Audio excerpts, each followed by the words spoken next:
Toute solidarité organisée risque parfois de s'enfermer dans une dérive bureaucratique ou administrative de traitement de cas ou de mesures politiques.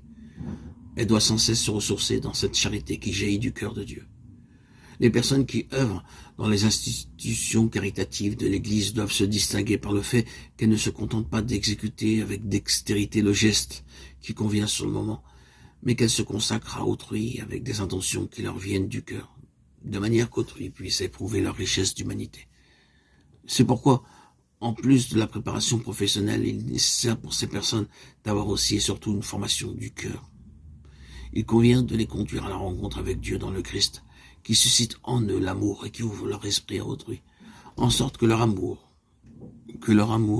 du prochain ne soit plus imposé, pour ainsi dire, de l'extérieur, mais qu'il soit une conséquence découlant de leur foi, qui devient agissante dans l'amour. Galates 5:6.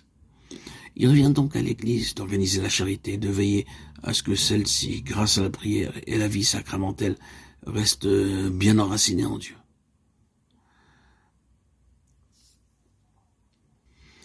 Et d'ailleurs, l'Église l'a fait tout au long de son histoire. Elle ne peut négliger ce service aujourd'hui encore, car il lui est essentiel comme celui de la parole et celui des sacrements. La charité n'est pas pour l'Église une sorte d'activité d'assistance sociale qu'on pourrait aussi laisser à d'autres, mais elle appartient à sa propre nature. Elle est une expression de son essence elle-même, à laquelle elle ne peut renoncer.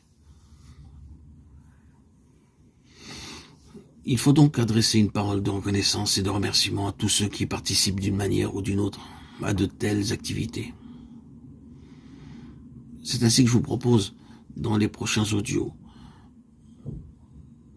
de vous nourrir de méditation et de contemplation, à la fois mystique et profondément réaliste, de vous proposer une bonne révision de vie des engagements caritatifs et des structures de solidarité qui doivent faire partie de l'Église. Ces méditations parleront à tous les croyants pour être source de réflexion pour tous ceux et celles qui s'interrogent. En effet, qui n'est pas concerné par l'amour? Puisque nous voyons, selon la tradition biblique, ce qu'est l'amour. Ce vrai visage de Dieu, ce visage qui est amour. Et on peut comprendre ce que Jean affirme dans 1 Jean 4:8.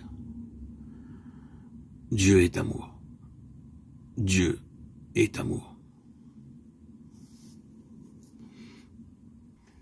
Et dire que Dieu est amour n'est pas simplement lui appliquer un concept, c'est désigner l'agir d'un Dieu qui se laisse toucher par l'homme, qui est passionné par lui et veut le sauver. Dans l'Ancien Testament se manifeste déjà cet agir divin, et celui-ci culmine en Jésus et dans l'amour même de Jésus pour son Père et tous les hommes dans le Nouveau Testament. L'amour de Dieu a ainsi sa plus haute expression dans le don que Jésus fait lui-même de sa propre vie. Il se révèle dans le cœur, transpercé source de vie nouvelle. Il se communique dans le don de l'Esprit, se ressort dans chaque Eucharistie. Dans la célébration eucharistique, en effet, nous sommes invités à participer à cette offrande d'amour du Christ au Père pour tous les hommes. Amour de Dieu et amour des hommes sont si profondément unis. Communier au Christ, c'est communier à tous les hommes que Dieu aime. Avec lui, c'est devenir le prochain de tout homme, avec ce que cela implique de distance à parcourir, d'obstacles à franchir et de conversion à effectuer.